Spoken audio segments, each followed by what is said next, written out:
إن الحمد لله نستعينه ونستغفره ونؤمن به ونتوكل عليه ونعوذ به من شرور أنفسنا ومن سيئات أعمالنا.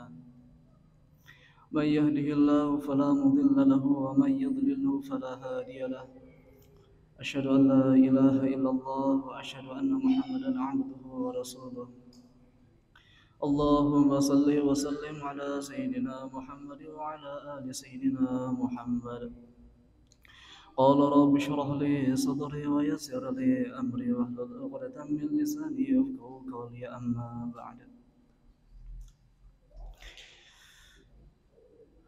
Jamaah salat maghrib yang sama-sama mengharapkan ridhonya Allah Subhanahu wa taala.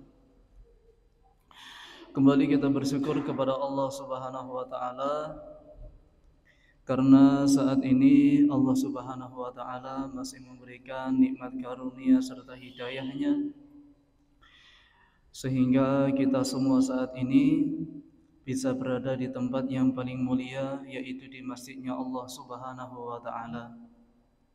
Ini semata-mata murni karena pertolongan daripada Allah Subhanahu wa taala, murni daripada kasih sayang Allah Subhanahu wa taala. Hadirin yang dimuliakan Allah Subhanahu wa taala, alhamdulillah hari ini kita telah mengerjakan daripada kewajiban kita, yaitu mengerjakan daripada salat maghrib secara berjamaah. Kemudian ini kita tambah korban kita lagi, waktu kita korbankan lagi untuk sama-sama kita membacakan atau mendengarkan daripada beberapa hadis-hadis dari baginda Rasulullah sallallahu alaihi wasallam. Yang mana harapan kita semua kelak di akhirat majelis kita ini dihargai oleh Allah Subhanahu wa taala. Kemudian kita nanti di akhirat pun akan dijumpakan oleh baginda Rasulullah sallallahu alaihi wasallam. Allahumma amin. Bismillahirrahmanirrahim. Atarhibu min katmil ilmi wa min ayya'lama wa la ya'mila. Ancaman atau peringatan bagi orang yang menyembunyikan ilmu dan dari orang yang belajar ilmu namun tidak mengamalkan ilmunya. Jadi kemarin sudah kita singgung, sudah kita sampaikan bahwasanya setiap orang itu wajib untuk mencari ilmu. Hukumnya adalah fardhu ain bagi setiap orang Islam yang akil balik, mukallaf, mereka semua wajib untuk mencari ilmu. Lah, ketika orang itu sudah mencari ilmu, kok sudah mendapatkan daripada ilmu, itu pun masih mempunyai beberapa tanggungan-tanggungan yang lain. Lah di sini kita akan membaca mengenai ancaman bagi orang yang menyembunyikan ilmu dan dari orang yang belajar ilmu tetapi tidak mengamalkannya. Karena apa hadirin yang mulia, Allah Subhanahu wa taala telah berfirman, Innal ladzina yaktumuna ma anzalallahu minal kitabi wa yashtaruna bihi thamanan qalila ulaika ma ya'kuluna fi butunihim ilan nar wa la yukallimuhumullahu yawmal qiyamah wa la yuzakkihim wa lahum 'adzabun alim. Jadi orang-orang yang menyembunyikan ilmu dari apa yang telah Allah turunkan dari kitabnya, atau dia menjual dengan harga yang murah, maka mereka semua itu tidaklah memakan di dalam perut mereka kecuali yaitu akan memakan api neraka.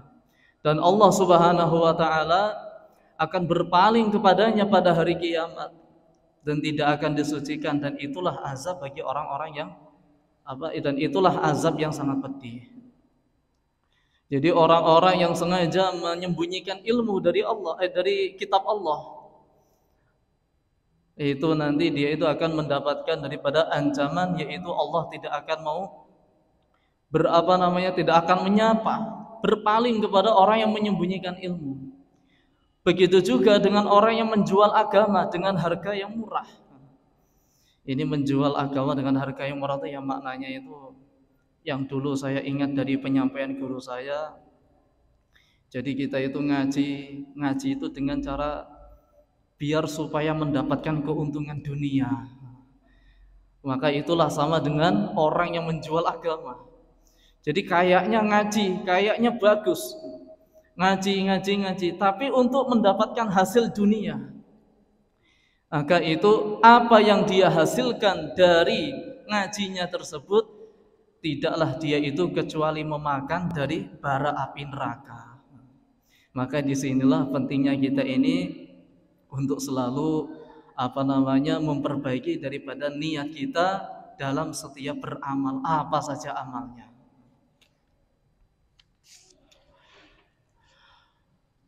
An Abi Hurairah radhiyallahu anhu anna Rasulullah sallallahu alaihi wasallam qala, diriwayatkan dari Abu Hurairah radhiyallahu anhu bahwasanya Rasulullah sallallahu alaihi wasallam qala, beliau bersabda, man su'ila, barang siapa yang ditanya an ilmin, dari suatu ilmu, fakatamahu, kemudian ia menyembunyikannya. Ada orang bertanya mengenai ilmu, padahal yang ditanya itu tahu mengenai hukumnya, kok menyembunyikannya? Uljima yaumal qiyamah, maka dia akan dibelenggu pada hari kiamat, bilijami minan nar, dengan belenggu dari api neraka. Akhrajahu Abu Dawud wa Tirmidzi wa khairuhuma. Hadis ini diriwayatkan juga oleh Imam Abu Dawud, Imam Tirmidzi, dan selain dari mereka berdua. Jadi ada orang bertanya mengenai hukum kepada kita. Dan kita ini sebenarnya tahu hukumnya. Kok kita ini menyembunyikan daripada ilmu yang telah Allah berikan kepada kita? Maka orang yang sengaja menyembunyikan ilmunya, ini dia akan dibelenggu pada hari kiamat dengan belenggu dari api neraka. Ada orang datang kepada kita, Pak, ini hukumnya bagaimana, Pak? Lah kok kita ini malah sok jual mahal. Kamu nih nanya kok perkara yang remeh sama saya tuh. Nanya tuh yang levelnya gitu loh. Sana tanya sama yang lainnya. Nanya sama saya. Itu pertanyaan anak TK kamu kasihkan ke saya. Itu ucapan seperti itu, meremehkan, menyembunyikan daripada suatu ilmu. Itu orang yang seperti itu akan mendapatkan belenggu pada hari kiamat. Seorang ulama pernah ditanya, tanyanya itu ngejek, Pak. Tanyanya itu pertanyaan yang remeh, pertanyaan yang begitu remeh. Tetapi tetap dijawab oleh ulama tersebut. Saya lupa namanya ulamanya, Pak. Dulu pernah disampaikan oleh guru saya. Ditanya masalah kotoran. Ditanya, wahai Syekh, kotoran, tai itu menurut lalat itu enakan yang basah apa yang kering? Itu pertanyaan yang sama sekali nggak ada artinya. Tapi sama Syekh itu, sama ulama itu dijawab. Oh, kalau saya lihat tai yang kering itu biasanya lalat nggak mau mencelok, tapi kalau tai basah, lalat itu pada ngerubung. Mungkin yang enak itu tai yang basah. Dijawab seperti itu. Jadi ulama yang begitu tinggi ilmunya diejek dengan pertanyaan yang begitu remeh, itu pun dijawab dengan sesuai pengetahuan beliau. Jadi nggak malah dimarah atau diapakan seperti itu. Itu termasuk bagian dari menyampaikan ilmu yang dia ketahui, karena ini ancamannya bagi orang yang menyembunyikan ilmu akan dibelenggu pada hari kiamat. Maka setiap ada orang bertanya kepada kita mengenai hukum, mengenai ahkam, mengenai syariat, apa yang kita bisa jawab maka kita sampaikan sebisa kita, karena Nabi pernah menyampaikan balighu anni walau ayah. Nah, kalau kita tidak tahu dengan jawaban itu, maka kita pending dulu, kita tanyakan kepada orang yang lebih paham kepada kita. Karena hakikatnya orang yang bertanya kepada kita itu menambahkan suatu ilmu untuk kita. Ada orang bertanya kepada kita mengenai hukum, mengenai syariat, itu sebenarnya adalah ilmu yang Allah berikan kepada kita. Kok kita tidak tahu dengan jawabannya, maka kita akan memikirkan, oh apa kira-kira jawabannya. Sehingga kita nanti akan ada usaha untuk mencari jawaban lewat ulama-ulama, lewat orang-orang alim di sekeliling kita. Kemudian wa akhraja Muslimun, dan Imam Muslim telah meriwayatkan annahu sallallahu alaihi wasallam, bahwasanya Nabi sallallahu alaihi wasallam, karena adanya beliau yaqulu, beliau bersabda, beliau berdoa, Allahumma inni a'udzubika min ilmin la yanfa. Ya Allah, sesungguhnya aku berlindung kepadamu dari ilmu yang tidak bermanfaat. Wa min qalbi la yakhsha, dan dari hati yang tidak khusyuk. Wa min ad'ayati la yustajabu laha, dan dari doa-doa yang tidak diijabahi. Jadi ini Nabi yang sudah masyhur bahwasanya beliau itu adalah satu-satunya manusia yang paling mulia, manusia yang tidak punya dosa, manusia yang begitu maksum, manusia yang sudah diampuni dosa-dosanya, baik yang dulu maupun yang akan datang. Itu pun beliau Nabi SAW berdoa dari ilmu yang tidak bermanfaat, dari hati yang tidak khusyuk, dan dari doa-doa yang tidak diijabahi oleh Allah. Maka makna daripada min ilmi la yanfa, dari ilmu yang tidak bermanfaat, itu imma lakaunuhu syari'an mashuban biriyai au sum'ah. Itu ilmu yang tidak bermanfaat, itu maknanya adalah ada kalanya ilmu syariat atau ilmu yang mana di situ disertai dengan riya atau sum'ah. Jadi ada orang yang punya ilmu, tapi ilmunya, dirinya itu disertai dengan riya atau sum'ah. Itu sama saja ilmu yang tidak bermanfaat.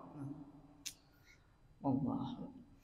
Jadi ilmunya, orang punya ilmu, tetapi di dalam hatinya masih ada sifat riya dan sifat sum'ah. Itu termasuk bagian dari ilmu yang tidak bermanfaat. Au ghairi syar'i ka ilmil filasafah, atau dari ilmu atau selain ilmu syar'i, ilmu filasafah atau ilmu keduniaan. Jadi baik ilmu akhirat maupun ilmu dunia kita minta yang bermanfaat. Ilmu kita ini bermanfaat, entah urusan dunia maupun urusan akhirat, itu dijadikan manfaat oleh Allah Subhanahu wa ta'ala. Wa min qalbi la yakhsha, dan dari hati yang tidak khusyuk. Hati yang tidak khusyuk itu maknanya apa, hadirin yang mulia? Maknanya adalah ay la yatawadau wa la yariku. Yaitu hati yang tidak khusyuk itu adalah hati yang di dalam hatinya tidak ada sifat tawadhu. Maka termasuk tanda-tandanya orang yang khusyuk itu adalah disertai daripada sifat tawadhu di dalam hatinya. Tawadhu itu merendahkan diri, tidak merasa dirinya paling bisa atau dirinya paling istimewa. Wa min ad'ayati la yustajabu, dan dari doa-doa yang tidak diijabahi. Maksudnya adalah doa yang tidak diterima oleh Allah Subhanahu wa taala. Dan di dalam satu riwayat yang lain, zada fi riwayatin wa min nafsil la tashba', dan dari jiwa yang tidak kenyang. Ini maknanya jiwa yang tidak kenyang itu adalah di dalam diri kita itu ada sifat yang begitu begitu buruk, yaitu sifat tamak. Jadi kita berlindung dari jiwa yang tidak kenyang. Maksudnya apa? Minta kepada Allah Subhanahu wa ta'ala supaya di dalam jiwa kita ini ditanamkan daripada sifat tawakal kepada Allah Subhanahu wa ta'ala. Dijadikan orang kaya, alhamdulillah. Dijadikan orang miskin, alhamdulillah. Dijadikan sehat, alhamdulillah. Dijadikan sakit, gimana? Naudzubillah. Alhamdulillah juga. Pokoknya setiap keadaan apa saja maka kita puas dengan keputusan Allah. Lah kalau orang itu nafsunya la tashba', tidak kenyang, maksudnya apa? Dalam dirinya itu selalu merasa tidak puas. Apa yang diberikan oleh Allah Subhanahu wa taala, merasa itu tidak sesuai dengan dirinya, maka dia akan mengeluh. Maka itulah termasuk bagian dari jiwa yang tidak kenyang seperti itu. Makanya hadirin yang dimuliakan Allah Subhanahu wa taala, bagaimana kita juga melazimkan ini doa, Allahumma inni a'udzubika min ilmi la yanfa wa min qalbi la yakhsha wa min adaiya la yastajabu laha wa min nafsi la tashfa. Ini doa yang diajarkan oleh baginda Rasulullah sallallahu alaihi wasallam. Maka semuanya niat amalkan insyaallah.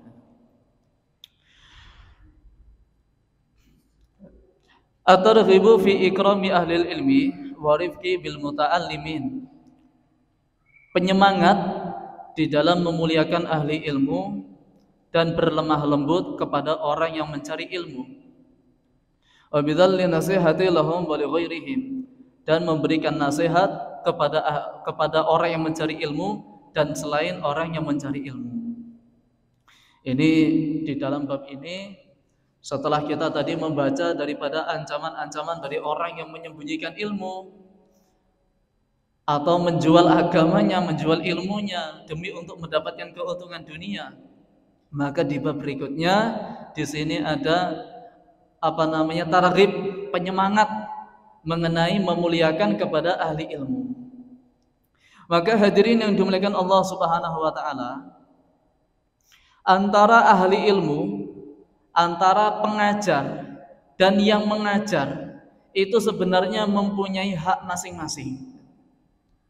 Haknya orang yang mengajar itu apa? Atau dalam bahasa kita itu guru.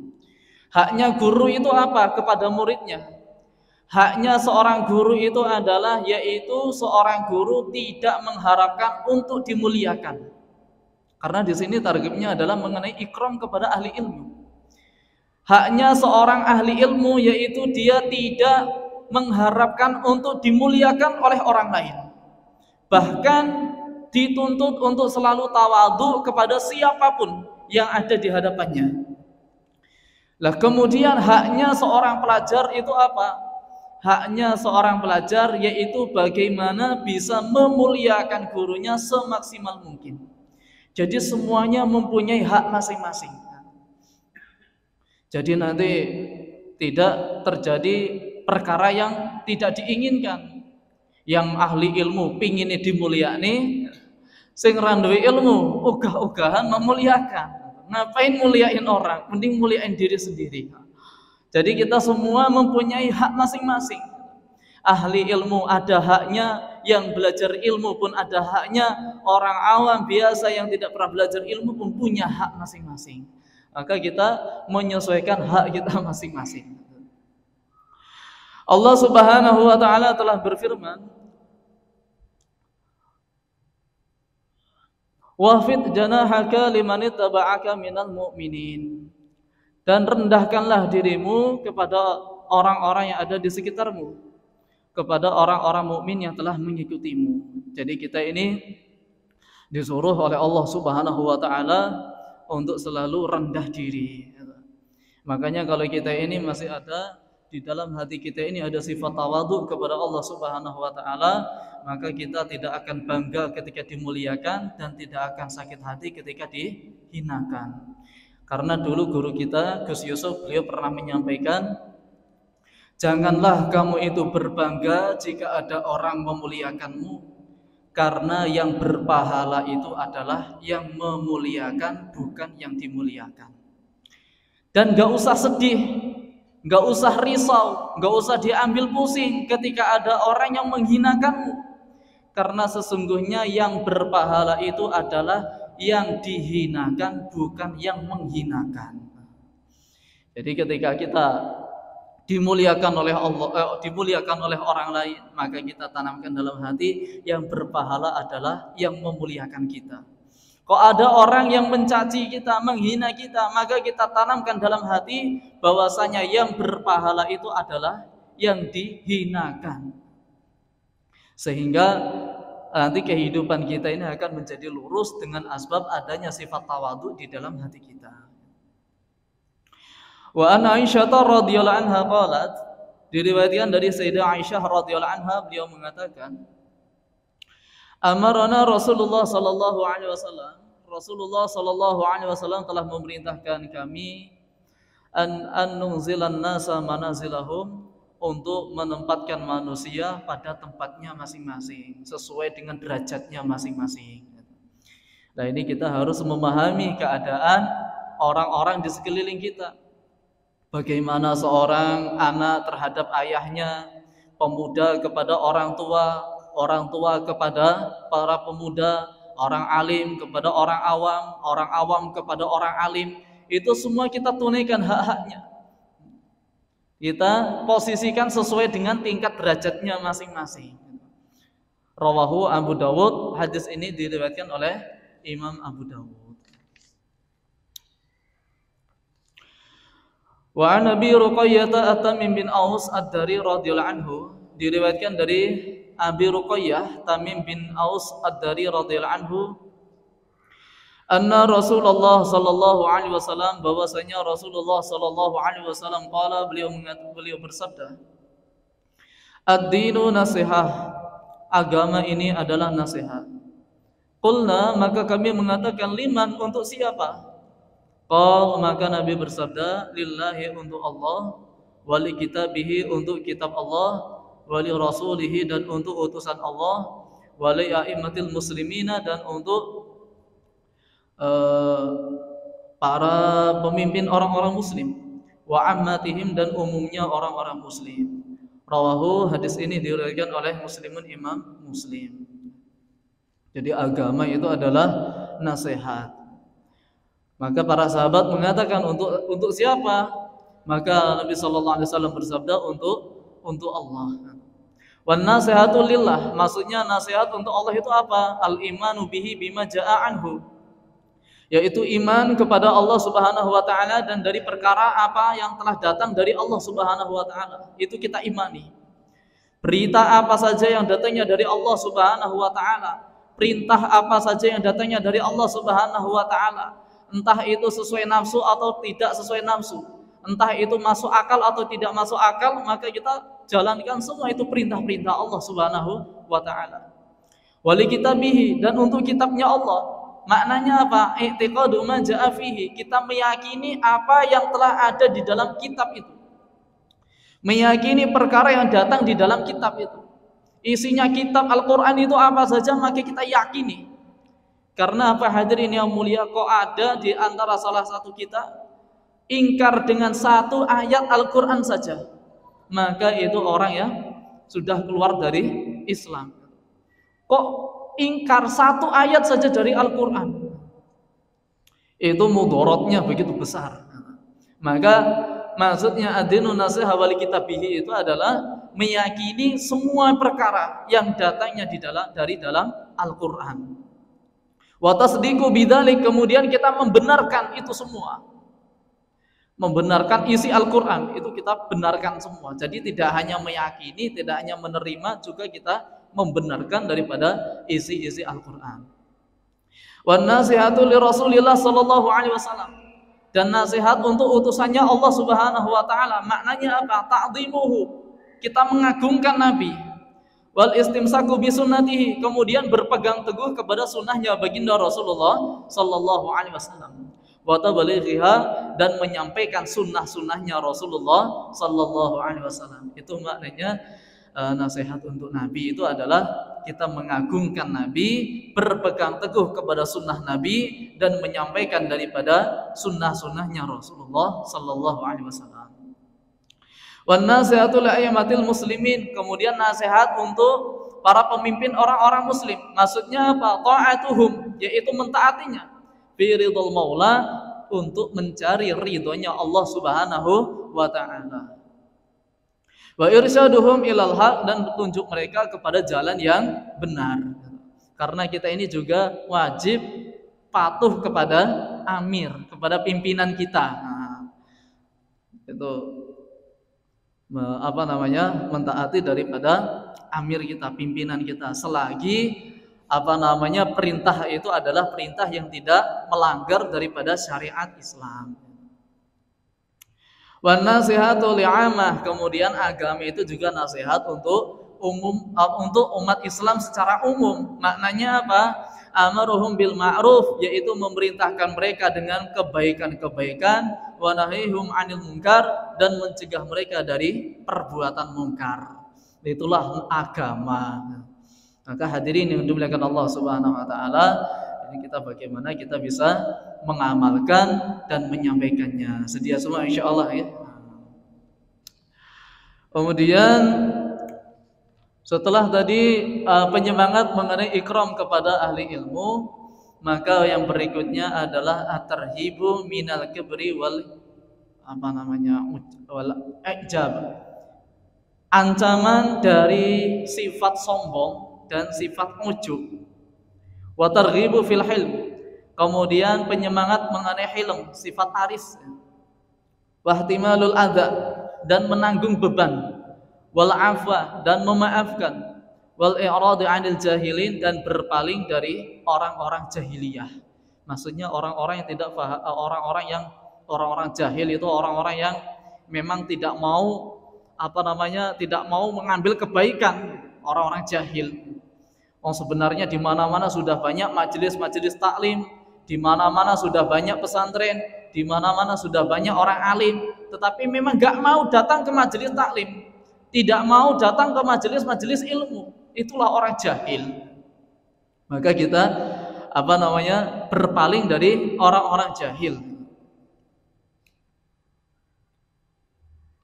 Lah kemudian bedanya antara kibr dan ujub itu apa? Antara sombong dan ujub.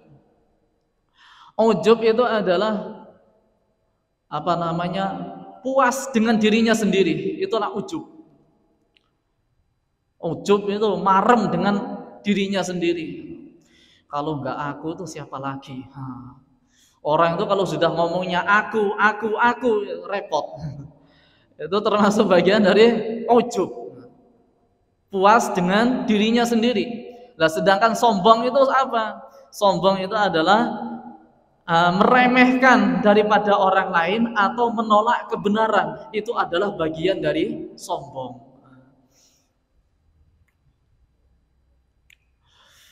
Dan Allah Subhanahu wa taala telah berfirman, "Tilkad darul akhirah." Itu adalah kampung akhirat. Naj'aluha lil ladzina la yuriduna 'uluwan. Yang mana Allah Subhanahu wa taala menjadikan kampung akhirat itu untuk orang-orang yang tidak menghendaki daripada kesombongan. La yuriduna 'uluwan. Tidak menghendaki daripada kesombongan.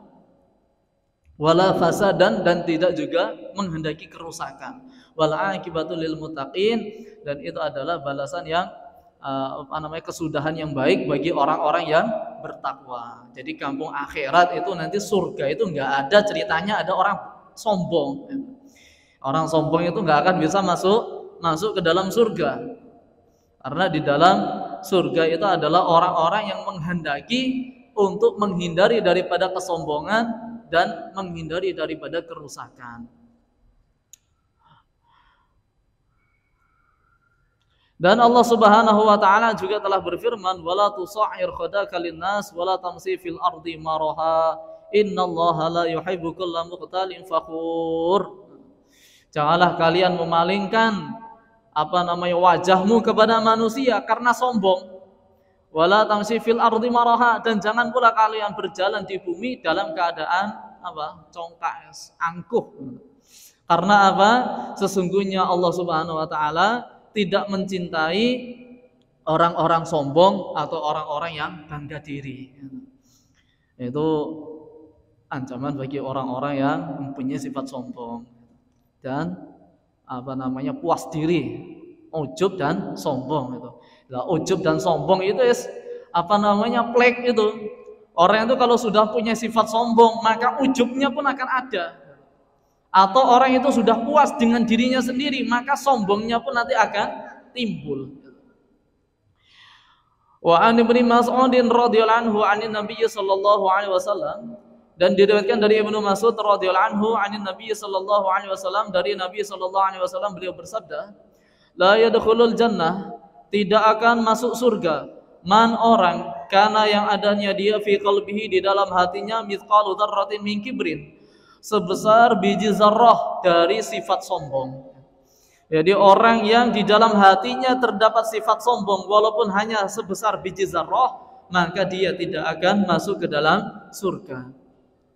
Faqala rajulun, maka seorang laki-laki berkata, "Innar rajula, sesungguhnya laki-laki yuhibbu mencintai ayyakuna thawbuhu hasanan, untuk bajunya itu bajunya itu bagus, wa na'luhu hasanan, dan sandalnya itu bagus." Maka Nabi bersabda, "Innallaha jamil yuhibbul jamal." Sesungguhnya Allah itu zat maha indah dan mencintai keindahan. Jadi orang yang sombong itu belum tentu yang pakaiannya bagus, sandalnya bagus, kemudian sandangannya bagus. Itu jangan kita vonis, oh itu sombong itu. Bukan seperti itu, Pak. Karena apa? Sudah lumrahnya manusia mempunyai sifat keindahan, mempunyai sifat cinta dengan perkara yang indah. Itu sudah manusiawi. Karena apa, hadirin yang mulia? Innallaha jamil wa yuhibbul jamal. Allah itu zat yang maha indah dan mencintai keindahan. Maka manusia pun juga seperti itu. Sudah menjadi wataknya manusia, mencintai keindahan. Baik dalam urusan dunia maupun urusan akhirat. Itu mencintai perkara yang indah. Lah yang dimaksud dengan kibr itu apa? Al-kibru batarul haq. Yang dimaksud dengan sombong itu adalah menolak daripada perkara yang hak, itulah sombong. Wa ghamdun nasi, dan meremehkan kepada manusia, itulah yang dinamakan sombong. Ternyata sombong itu ya bisa jadi terjadi kepada kita, Pak. Naudzubillah min dzalik. Makanya kita berlindung kepada Allah Subhanahu wa taala dari penyakit-penyakit hati. Allahumma tahhir qulubana, dari ya Allah, sucikanlah hati kami dari riya, dari sifat fasik, dari sifat sombong. Itu kita minta kepada Allah Subhanahu wa taala. Maka hadirin yang dimuliakan Allah Subhanahu wa taala, termasuk di antara sifatnya sombong itu apa? Dulu itu waktu tahun 2000, sekitar 2012 atau 2013 itu, ketika kita gerak 40 hari di Palembang, di daerah namanya Tempirai, ya Pak, Tempirai, dekat dengan air hitam. Lah itu ada salah satu teman kami itu, dia khususi silaturahmi, maka dia ikhtilat dengan seseorang.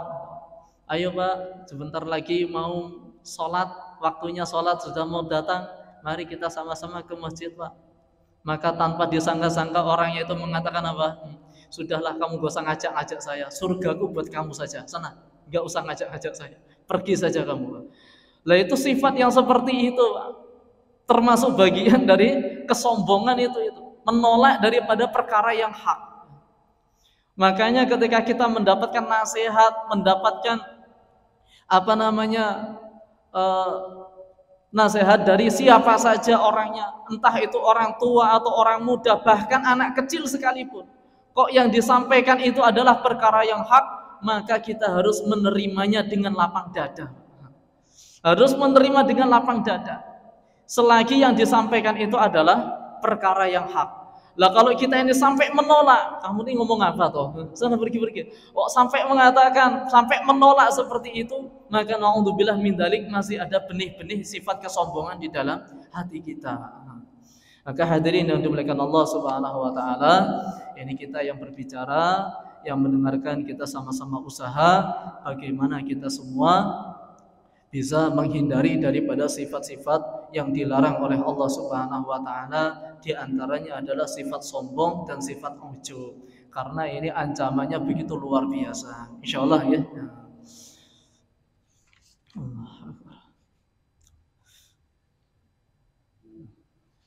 Ya, mungkin sedikit ini saja yang bisa saya sampaikan. Ada benarnya datangnya dari Allah Subhanahu wa taala.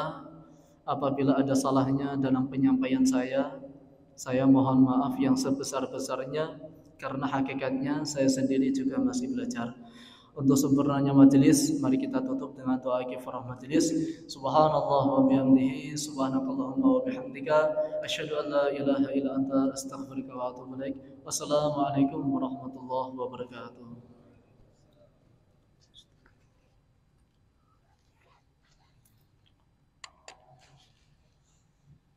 ilaha illallah.